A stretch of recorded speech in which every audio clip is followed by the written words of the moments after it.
किसी ने क्या खूब कहा है कि जब पिता छोड़कर जाता है तब कोई हौसला देने वाला नहीं होता, और जब माँ छोड़कर जाती है तब दुनिया में कोई दुआ देने वाला नहीं होता।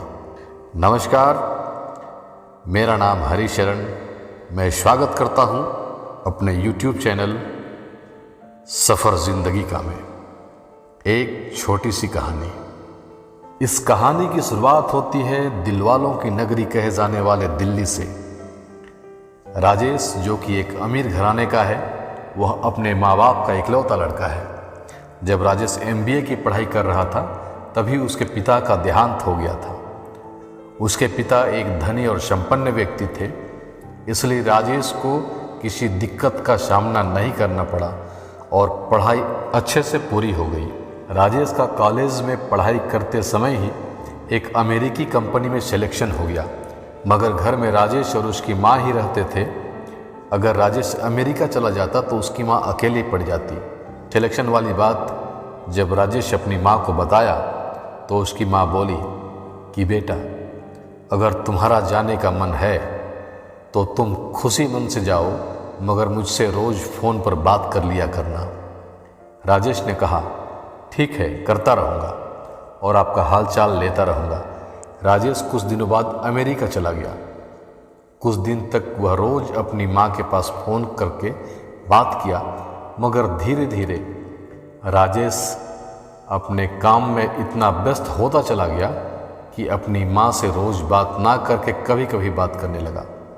और जब उसकी माँ इसका कारण पूछती तब राजेश काम का ओवरलोड बता दिया करता। धीरे धीरे समय बीतता गया। अब राजेश अमेरिका में ही अपनी शादी कर लिया और महीने 2 महीने पर माँ के पास फ़ोन करता। उसकी माँ घर में अकेले ही रहती थी और धीरे धीरे उनकी तबीयत भी खराब होने लगी।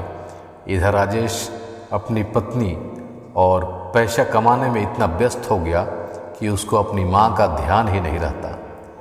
एक दिन जब राजेश की पत्नी ने माँ के बारे में पूछा तब राजेश को अपनी माँ का याद आया और उसने अपनी माँ के पास फ़ोन किया, मगर उसकी माँ फ़ोन नहीं उठाई।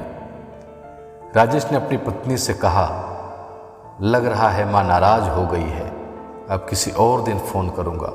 उसके बाद लगभग 4 महीने तक राजेश अपनी माँ के पास फ़ोन नहीं किया।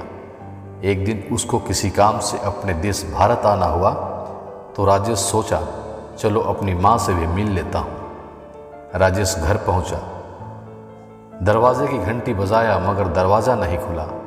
काफ़ी देर तक घंटी बजाने से जब दरवाज़ा नहीं खुला तो राजेश ने दरवाज़ा तोड़वा दिया और घर के अंदर गया। घर के अंदर से बहुत ही बदबू आ रहा था। राजेश जैसे ही अपनी माँ के कमरे में गया, एकदम दंग रह गया।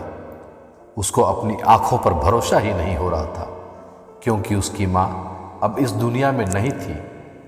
उनका देहांत लगभग 5 महीने पहले ही हो चुका था और उनका शरीर, जिसमें केवल हड्डियां ही बची थी, फर्श पर पड़ा था। राजेश चिल्ला चिल्ला कर रोने लगा। उसको अपने किए का पछतावा होने लगा, लेकिन वो कहा गया है ना, अब पछताए क्या होत जब चिड़िया चुग गई खेत। अपने कुकर्म पर राजेश को इतना पछतावा हुआ कि वह कुछ दिन बाद पागल हो गया। राजेश को अपने कर्म का फल मिल गया।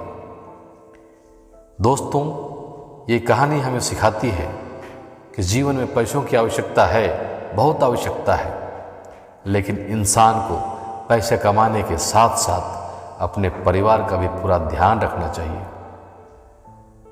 दोस्तों, बस इतनी सी थी ये कहानी। नमस्कार, जय हिंद।